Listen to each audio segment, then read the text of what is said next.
ये हर महीने आता।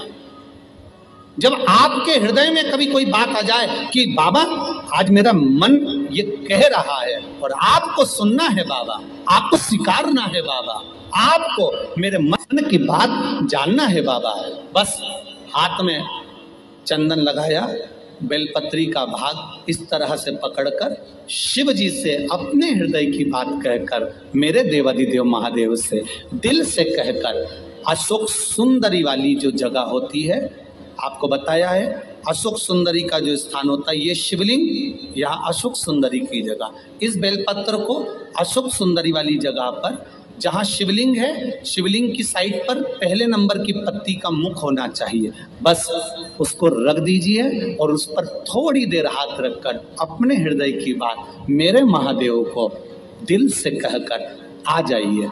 अगली सोमवार की अष्टमी या अगला प्रदोष या अगली शिवरात्रि जब आती है, मेरा महादेव आपकी मनोकामना का भाव पूर्ण करता है। ये शिव तत्व है। एक बात अपने जीवन में उतार कर रखिएगा, सोमवार की अष्टमी, शिवरात्रि या सोमवार, प्रदोष, बन सके तुम्हारे पास में शिवालय हो या बेलपत्री का वृक्ष हो, वहां दीप दान अवश्य करना चाहिए। अब एक बात का स्मरण आपको रहे थोड़ा सा, अगर किसी कामना के वश अगर हम दीप लगा रहे हैं या हमारे मन में कोई भाव उत्पन्न है और हम बाबा से कहना चाहते हैं कि बाबा मेरा ये कार्य है आप पूर्ण करिएगा, तो फिर शिव मंदिर में भी लंबी बाती का दीप आप प्रदोष या सोमवार की अष्टमी या सोमवार या आप शिवरात्रि को बाबा से निवेदन कर कर लगा सकते। हाँ, विशेष जब कोई एक बहुत बड़ी बात हो और आपके कार्य में कहीं अटकल हो रही हो, तो एक ही दीप में दो बाती, शिव और शक्ति, लंबी बाती बनाई, शिव और शक्ति के नाम से दो बाती एक साथ एक दीप में भी लगा सकते। पर कब? जब विशेष कोई आपका कार्य हो और वो अटक रहा हो, विशेष कोई कार्य, और आप बाबा से प्रार्थना कर रहे हो, तो दो बाती का भी प्रयोग आप कर सकते हो। ऐसे शिव तत्व। शंकर भगवान को धतूरा कब चढ़ाना चाहिए उसका विशेष ध्यान रखें। जैसे शिवरात्रि है, प्रदोष है, या सोमवार है, या कोई विशेष आपका उत्सव है, तो आप शिव जी को धतूरा चढ़ा सकते हैं। या विशेष कोई बीमारी ऐसी लग गई है या विशेष कोई तकलीफ ऐसी हो गई है जिसका निवारण नहीं हो रहा, तो आप धतूरा चढ़ा सकते। धतूरा चढ़ाने का भी एक क्रम है। हल्दी में भिंगोकर धतूरा चढ़ाया जाता है लक्ष्मी के लिए। चंदन में भिंगोकर धतूरा चढ़ाया जाता है आयु की वृद्धि के लिए। अबीर एक सफेद कलर का बॉर्डर होता है। अबीर गुलाल जो होती है, गुलाल में अबीर डलता है, चमकदार, आपने देखा होगा अबीर। तो अबीर में धतूरा जो डुबो कर चढ़ाया जाता है, अबीर को लगाकर चढ़ाया जाता है, वो रोग मुक्ति का होता है। काय के लिए होता है वो? रोग मुक्ति। ओम श्री शिवाय नमस्तुभ्यम, ओम श्री शिवाय नमस्तुभ्यम, रोग की मुक्ति। धतूरे का भी एक स्मरण होता है महाराज।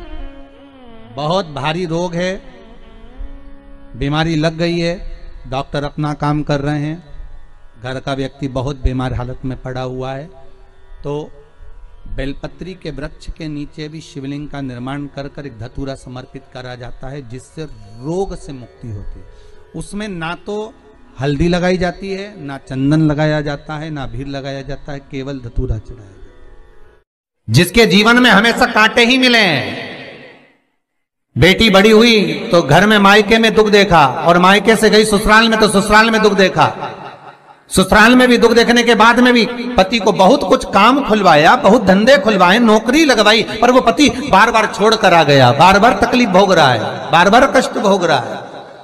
फिर थोड़े दिन काम करता है, थोड़े दिन छूट जाता है, फिर व्यापार में बढ़ता है, फिर छूट जाता है, फिर कोई दुकान खुल गई, थोड़े दिन अच्छी चली, फिर वापस वहीं घर पर आकर बैठ गया। अर्थात उसके जीवन में वो शूलता चल रही है। तो बाबा देवाधिदेव महादेव कहते हैं ये 3 घड़ी 3 पल 3 नक्षत्र 3 समय 3 दिन में जो शूल मुझे समर्पित करता है उसके जीवन से मैं शूल हटा देता हूं। वो 3 दिन लिखे स्कंद पुराण में।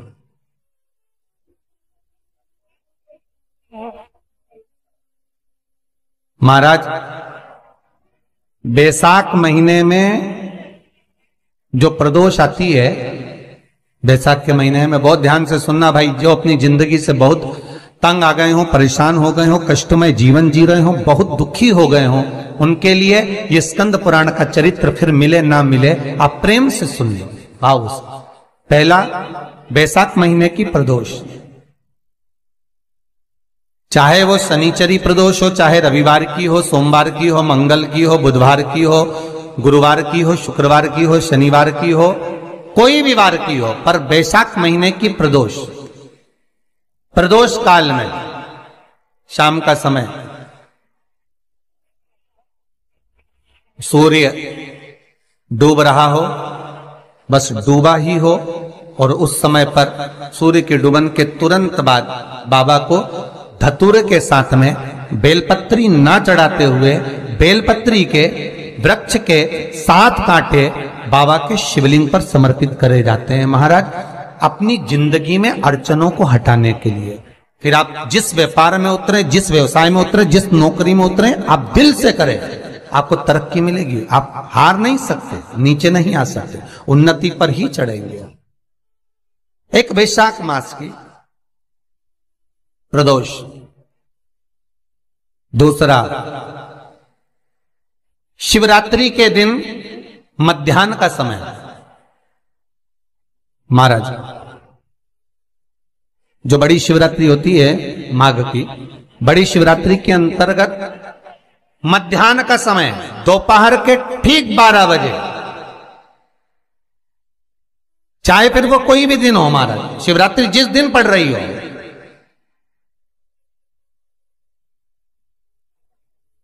उस दिन भी धतूरे के साथ बाबा को 7 कांटे बेलपत्री के वृक्ष के समर्पित होते हैं महाराज। इसमें आप ये वाले जो कांटे हैं जो शिवरात्रि के दोपहर 12 बजे वाले हैं, अगर कोई मदिरा पीने वाला हो, व्यसन में डूबने वाला हो, कोई जुआ खेलने वाला हो, कोई गलत वैश्यावृत्ति करने वाला, या अपने मार्ग से विचलित कोई व्यक्ति है, उसके लिए भी ये कांटे बहुत काम आते हैं महाराज। दूसरा, पार्वती तेरे द्वारा तेरे नयन अश्रु से जो प्रगटा हुआ बेल का वृक्ष है, द्वितीय शूल मैं वहां धारण करता, तृतीय शूल, तीसरा शूल जो वर्णन करा गया महाराज, भगवान श्रावण के महीने में जो भी दूसरा सोमवार पड़े, जो भी पड़े, श्रावण के महीने का जो दूसरा सोमवार होता है, उस दूसरे सोमवार में रात्रि के समय पर, अर्थात शास्त्र अब घड़ी और पल का स्मरण करेंगे तो रात्रि के बजेंगे 10 से 12 बजे महाराज, 10 से 12 के बीच में धतूरे के साथ बाबा को शूल समर्पित होता है महाराज। ये भी हमारी बाधाओं को, हमारी तकलीफों को, व्यापार व्यवसाय के लिए, नौकरी सर्विस के लिए, बहुत सारे एग्जाम में आप बैठ लिए, गवर्नमेंट एग्जाम के लिए बैठ लिए, नहीं हो रहा, ये 3 बार मेरे शंकर को बेलपत्री के वृक्ष के शूल समर्पित होते हैं, उसका आनंद पाना और उससे अपने को सुख प्राप्त करना।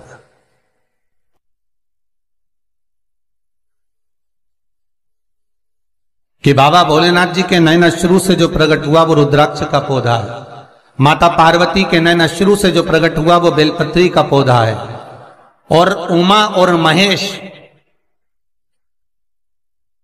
जिस महेश के वंशज है महेश्वरी, जिनकी 12 खाम प्रगटी है भगवान महेश के द्वारा,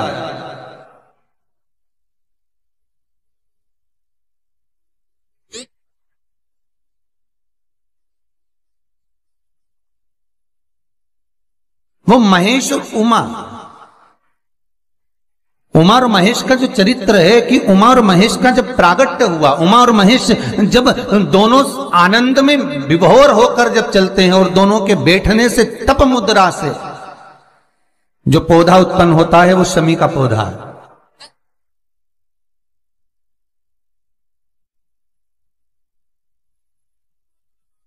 शमी का पौधा।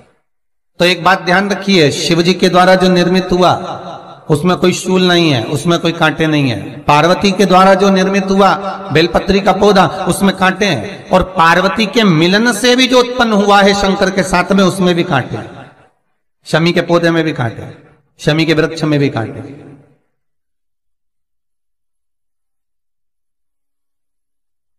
तो पार्वती जी स्कंद पुराण में एक प्रश्न कर रही हैं भोलेनाथ जी से कि प्रभु मुझे ये बताओ कि आपके द्वारा जो निर्मित हुआ उसमें शूलता नहीं है,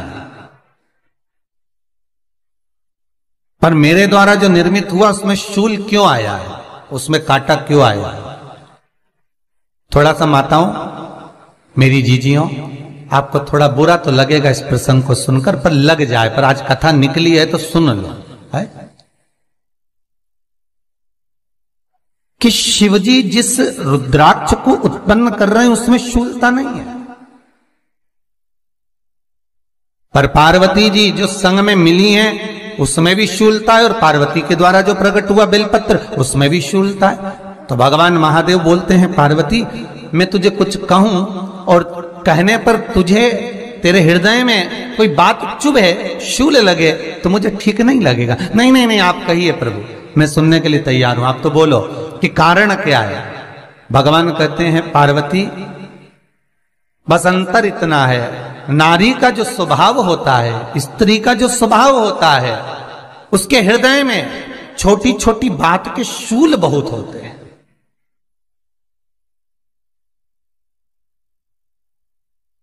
जेठानी ने ये कह दिया, देवरानी ने ये कह दिया, तुम्हारी मम्मी ये बोल दी, तुम्हारे पापा ने ये कह दिया, तुम्हारी बहनों ने ये कह दिया, तुम्हारे भाई ने ये कह दिया, तुम्हारे रिश्तेदार ने ये बोल दिया। ये नारी के भीतर ये शूलता रहती है। तो पार्वती जी बोली कि जितना तप आपने करा उतना तप मैंने करा, और जितनी साधना आपने करी उतनी साधना मैंने करी, और जितना आराधना दिल से आपने करी उतनी आराधना दिल से मैंने करी, फिर इसमें शूलता कहां से आ गई? भगवान शिव बोले, बस पार्वती बात इतनी सी है कि जब मैं आराधना करने बैठता हूं तो मेरी दृष्टि में सम्मुख में कुछ नहीं होता। जब मैं आराधना करने बैठता हूं तो मेरी दृष्टि में, मेरे सम्मुख में कुछ नहीं होता कि कौन ने क्या करा है, कौन ने क्या बोला है, कौन क्या कर रहा है, उससे मुझे मतलब नहीं होता, उससे मुझे कोई मतलब नहीं। पर पार्वती, जब तू आराधना करने भी बैठती है ना, तो तेरी चित्त वृत्ति में कहीं ना कहीं किसी ना किसी रूप में कोई शूल आ ही जाता है।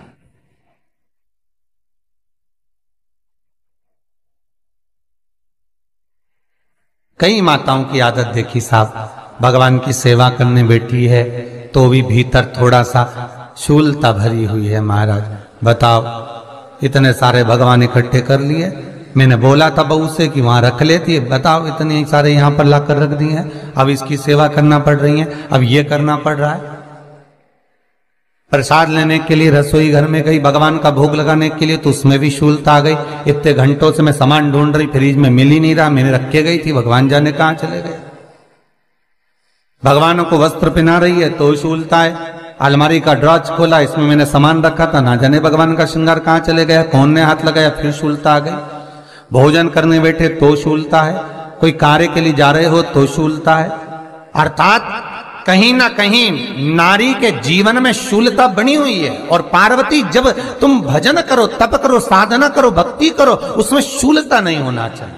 श्री शिवाय नमस्तुभ्यम, ओम श्री शिवाय नमस्तुभ्यम, ओम श्री शिवाय नमस्तुभ्यम, ओम श्री शिवाय नमस्तुभ्यम, ओम श्री शिवाय नमस्तुभ्यम, ओम श्री शिवाय। पार्वती जी ने कहा, भोलेनाथ तो क्या आप मुझे स्वीकार नहीं करेंगे बेलपत्री के रूप में?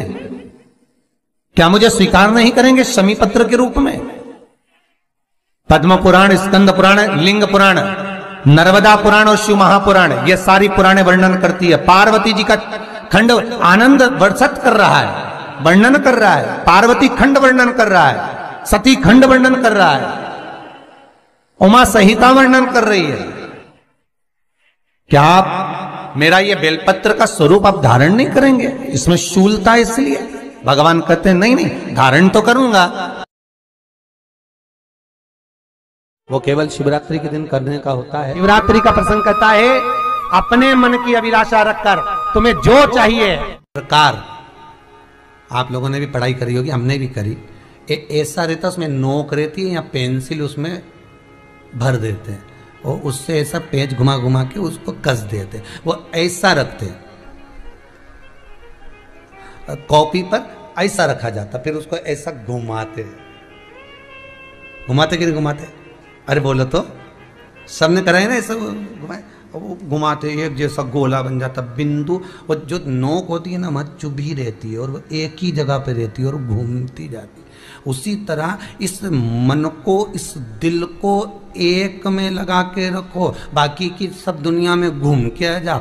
दिल एक में लगा कर बैठ गए, चित्त एक में लगा कर बैठ गए तो सृष्टि में कहीं पर भी घूम कर आओगे, परमात्मा उस जगह पर हाजिर मिल जाएगा। पर स्थान मत छोड़ना, जगह चित्त वृत्ति ना छूटी जाए, भगवान का भजन ना छूटे, उसका स्मरण ना छूटे। ये वस्तुएं, ये सामान, ये सामग्री, ये दौलत, ये सत्ता सब जाने वाली। जहां बैठे हो उस मन को वहां लगाना। हम तो यहां तक कहते हैं, यहां तक कहते हैं होटल में जाओ तो दिल होटल में लगा लो,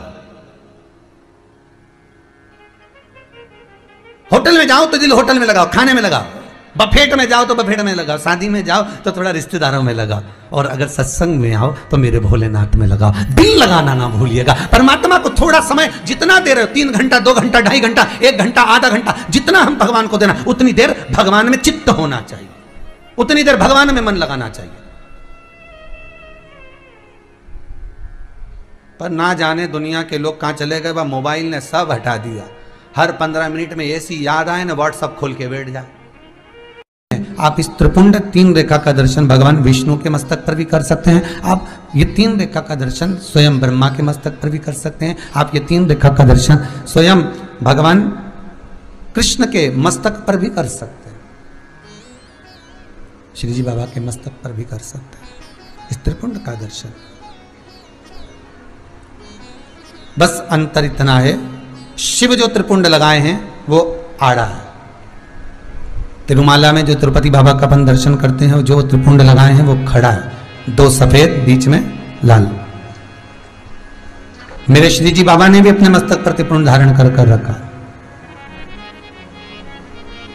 मेरे श्री जी बाबा ने भी अपने मस्तक पर त्रिपुंड धारण करा है, और बाद में एक कुंकू की रौली की एक तिलक को धारण कर रखा है। तो वो त्रिपुंड का जो दर्शन हो रहा है, सोने की 3 रेखाओं का जो दर्शन हो रहा है वो आप करेंगे।